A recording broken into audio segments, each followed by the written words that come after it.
Hi guys, if you're a fan of TTArtisan, I'm pretty sure you'll find this video interesting. We're going to be comparing the difference between the autofocus 35mm f1.8 lens with the manual focus 35mm f1.4 lens. I understand this won't be a perfectly fair comparison. Pitting an autofocus lens against a manual focus lens creates an inherent imbalance. But by comparing these two distinct lenses, we can have valuable insights into their respective strengths and limitations. Both of these lenses are light and small, but they are worlds apart in look and feel. The AF1 is supposed to be metal, but it feels a little bit plasticky and it weighs only 200 grams. It's alright, but nothing too fancy. Now the manual focus one, weighing 180 grams, feels heavier than you would expect, but it's actually lighter than the AF lens. It's got that cool metal vibe, a retro design with focus and aperture indicators. If you look up, then side by side, the AF lens is a tad bulkier compared to the MF one. In the review video for the 35mm f1.8 AF lens, I highlighted its surprising sharpness, even when shooting wide open. Now comparing it to the f1.4 manual lens, while the manual one seems sharp on its own, in a pixel-to-pixel comparison, it doesn't match up to the sharpness of the AF lens.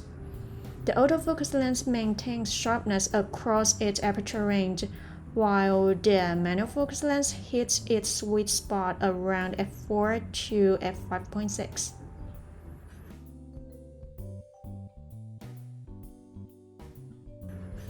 When you compare f1.4 to f1.8, the bokeh size difference is there. At the same composition, f1.4 edges out a slightly larger bokeh than f1.8, but honestly, that's not the game changer for me. It's all about that minimum focus distance. The thing is, this autofocus lens makes you keep a 60 centimeters distance from your subject, which is a bummer. Meanwhile, the manual focus lens lets you get as close to 35 centimeters. And that's a game changer because with the manual lens, you can get closer and you get way larger bokeh size. It is not just about bokeh though. That minimum focus distance matters big time. You can do close-ups, food shots, capture products, tiny toys, and plants with the f1.4 manual lens. And the autofocus one, not so much when it comes to get it up close and personal. When it comes to chromatic aberration, this AF lens really shines. Throughout the aperture range, it has the purple fringing well controlled, and it is even without shooting with a lens hood, which by the way comes with the box. On the contrary, the MF lens doesn't do such a great job. You have to step down to about f4 in order to get rid of the purple fringing.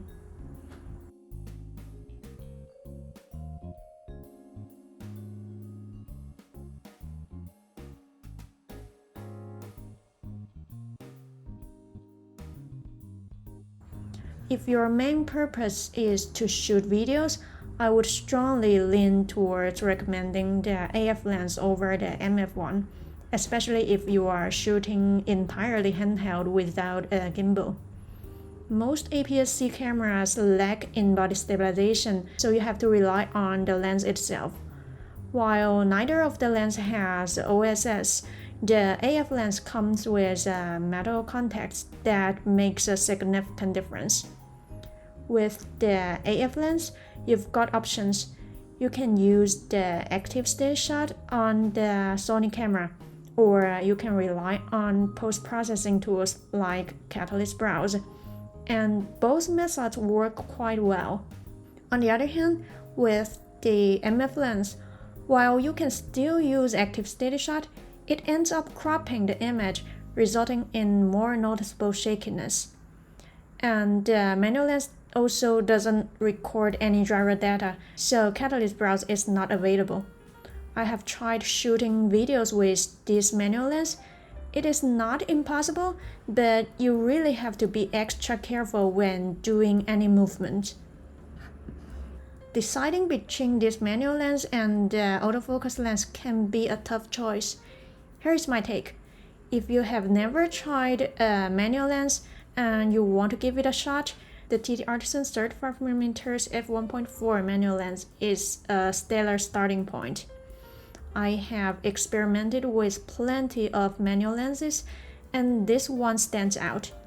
It is user-friendly, making focus a breeze, and it strikes a balance between sharpness and its unique character.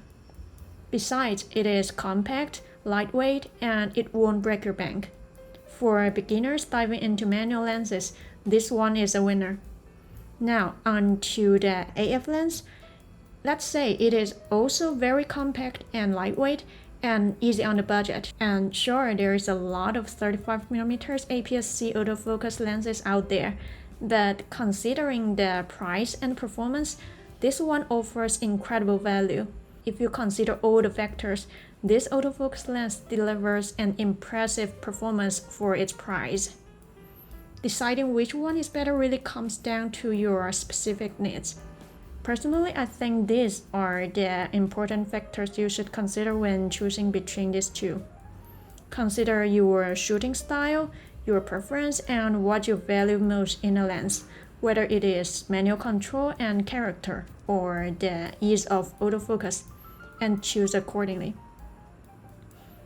I hope you find this video helpful. Let me know in the comment area which one is a better lens for you and why. Thanks for watching, and I'll see you next time.